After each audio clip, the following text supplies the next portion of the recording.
آپ نے سنا ہوگا پچھلے دنوں ایک بل پیش ہوا جو بل ڈومیسٹک وائلنس کے اگینسٹ یعنی گھریلو تشدد کے خلاف، نام تو یہ ہے کہ ڈومیسٹک وائلنس کے اگینسٹ یہ بل پیش ہو رہا ہے۔ میرے بھائیوں، کئی مرتبہ زبان سے سخت الفاظ نکل جاتے ہیں اور آج دل کے اندر یہی جذبات ہیں۔ یہ کیسے دین دشمن لوگ ہیں، یہ کیسے بے دین لوگ ہیں، یہ کیسا اسلام دشمن مافیا ہے۔ بل پیش کرنے والی شیریں مداری ہیں، پی ٹی آئی کی مشہور رہنما ہیں۔ بل پیش ہوا، بل منظور ہوا، سینٹ سے بھی منظور ہو گیا۔ اگر تو منظوری کے اندر صرف پی ٹی آئی نے ووٹ ڈالے ہوتے، ویسے تو بل حکومت کی طرف سے ہے، تنقید انہی کے اوپر ہونی چاہیے، لیکن اس بل کی منظوری کے اندر ووٹ دینے والوں میں نون لیگ بھی شامل ہے اور پیپل پارٹی بھی شامل ہے۔ ہم کس کے گریبان کو پکڑیں، ہم کس کے خلاف رونا روئیں کہ یہ دین دشمن بل؟ آپ حیران رہ جائیں گے۔ بل ویسے تو تفصیلی طور پہ لمبا ہے، لیکن آپ کے سامنے صرف دو باتوں کی نشاندہی کرنا چاہتا ہوں۔ سٹاکنگ، ایک ورڈ انہوں نے یوز کیا سٹاکنگ کا اس بل کے اندر۔ کیسے بدبخت ہیں۔ سٹاکنگ بیہیویئر تو انٹر ریلیٹڈ ہوتا ہے ہراسمنٹ کے ساتھ اور انٹیمیڈیشن کے ساتھ۔ کیا مطلب؟ کیا والد اور والدہ اپنے بچے کی نگرانی کرے تو اس کو سٹاکنگ کہا جائے گا؟ یہ اسلام کا جنازہ نکال دیا ان نئی تہذیب کے گندے انڈوں نے۔ اٹھا کر پھینک دو ان کو گلی میں۔ نئی تہذیب کے یہ انڈے ہیں گندے، اور اس سے بھی بڑی بات ایک شاعر نے کہہ دی تھی۔ اب وہ الفاظ ہم ممبر پہ کھڑے ہو کے تو نہیں کہہ سکتے کہ تہذیب نو کے منہ پہ ایسا چانٹا رسید کر۔ انہوں نے تو بہت بڑی گالی دے دی، ہم کیا کہیں کہ اس کا حلیہ بگاڑ دے۔ گالی دے کے کہا یہ آپ والد کی نگرانی کو، والدہ کی نگرانی کو، خامند کی نگرانی کو اپنے گھر کے اوپر سٹاکنگ کہتے ہیں؟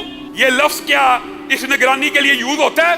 یہ تو ہراسمنٹ کے لیے، انٹیمیڈیشن کے لیے یوز ہوتا ہے۔ یہ تو بیہیویئر ہے۔ آپ والد کی نگرانی اسلام میں کیا ہے؟ یہ بل ردی کی ٹوکری کا مستحق ہے۔ نہیں مانتے ہم اسے۔ کیوں؟ نبی کریم صلی اللہ علیہ وسلم کی بات مانی جائے گی، اور یہ پاکستان کا آئین بھی کہتا ہے، آرٹیکل 1 بھی کہتا ہے کہ قرآن و سنت پاکستان میں سپریم لا ہے۔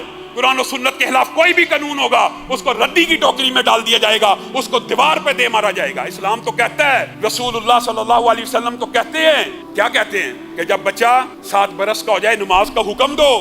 تمہارے بل کے اندر تو بچوں کو حکم دینے کی ممانعت ہے، اور جب 10 برس کا ہو جائے اگر نماز نہ پڑھے تو اس کی تربیت کے لیے، اس کی اصلاح کے لیے اس کو تادیباً ڈانٹو، ڈپٹو، مارو، مسجد کی طرف بھیجو۔ تم کہتے ہو یہ سٹاکنگ ہے، اور تم کہتے ہو یہ ہراسمنٹ ہے۔ اپنے ہی بچے کی تربیت، اپنے بچے کی سرویلنس تو ہراسمنٹ ہے، اور عقل کے اندر اپنے سگے بچے کی تربیت کے لیے، اس کی سرویلنس کے لیے کوئی انتظام کرنا تو سٹاکنگ ہے۔ تم پچھلے پورے 2 ماہ سے یہ نعرے لگا رہے ہو کہ سرویلنس مدرسے کے اندر، بورڈنگ سکولوں کے اندر۔ ہم نے کہا بورڈنگ سکولوں کے اندر، یونیورسٹیوں کے اندر سرویلنس کا کیمروں کا نظام ہونا چاہیے۔ وہ سٹاکنگ نہیں ہے؟ تمہاری عقل کے اوپر کس نے پردہ ڈالا؟ یہ رسول اللہ صلی اللہ علیہ وسلم کی شریعت ہے۔ یہاں انہوں نے یہ لفظ بھی استعمال کیا کہ اگر خاوند اپنی بیوی کو کہ میں تمہیں طلاق دیتا ہوں، یہ بھی ہراسمنٹ ہے۔ قرآن پاک کی آیت ہے اگر بیوی تنگ کرنا شروع کرے اس کو وعظ و نصیحت ہوگی۔ تم کہتے ہو وعظ و نصیحت بھی ہراسمنٹ ہے۔ تم کہتے ہو وَاہْجُرُوهُنَّ فِی الْمَضَاجِعِ بھی ہراسمنٹ ہے۔ تم نے اس بل کے اندر صلح کا کوئی خانہ لکھا کہ میاں بیوی کے مابین صلح کے لیے یہ ہو؟ ہم گھریلو تشدد کے خلاف ہیں، خلاف ہے۔ خیرکم خیرکم لأہلہ وأنا خیرکم لأہلی۔ تم میں سے سب سے بہتر وہ ہے جو اپنے گھر والوں کے لیے بہتر ہے، اور میں محمد صلی اللہ علیہ وسلم اپنے گھر والوں کے لیے سب سے۔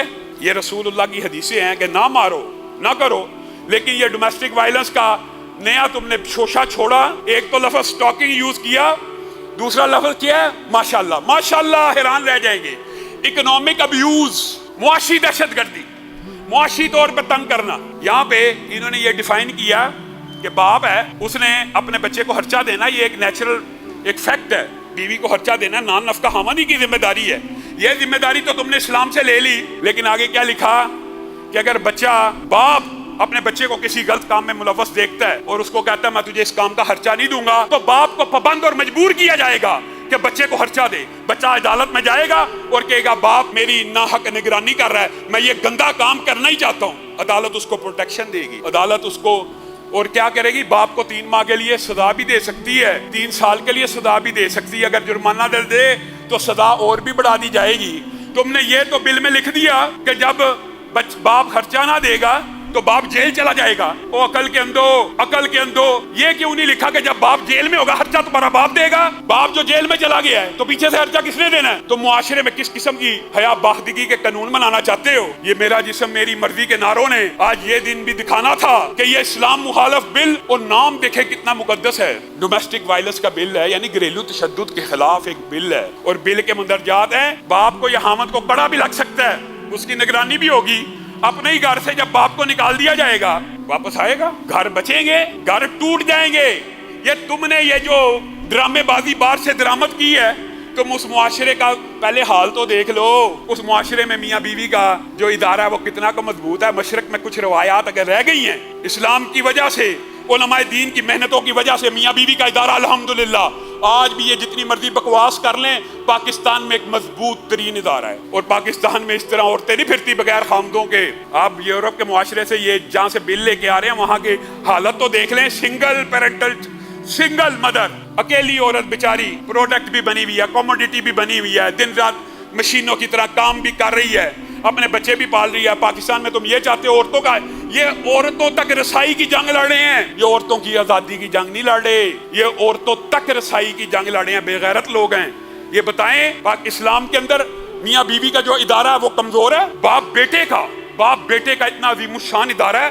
رسول اللہ صلی اللہ علیہ وسلم نے صحابی کو کیا کہا تھا؟ تو اور تیرا سارا مال، تو اور تیرا سارا مال، تو اور تیرا سارا مال کس کا ہے؟ تیرے باپ کا. یہ کہتے ہیں نہیں باپ اب بچے کو اگر گور کے بھی دیکھے گا تو یہ ہراسمنٹ ہے، بچہ ریٹ کرے گا عدالت میں جا کے، میرا باپ مجھے ہراس کر رہا ہے. باپ ہراس کر رہا ہے، اکنامک ابیوز ہو رہا ہے. یعنی باپ خرچہ اگر کسی بات کے اوپر کم کرے یا تنگ کرے، اب بندہ کیا کہ انہوں کو کوئی چیز سمجھ نہیں آئی. انہوں نے اکنامک ابیوز، معاشی دہشت گردی ان کے ساتھ ہو رہی ہے نا FATF میں. شاید یہ اس کا بدلہ پاکستان کی عوام سے لینا چاہتے ہیں. خان صاحب آپ کا کام تقریریں کرنا نہیں ہے، یہ تقریریں مولویوں پہ چھوڑ دیں.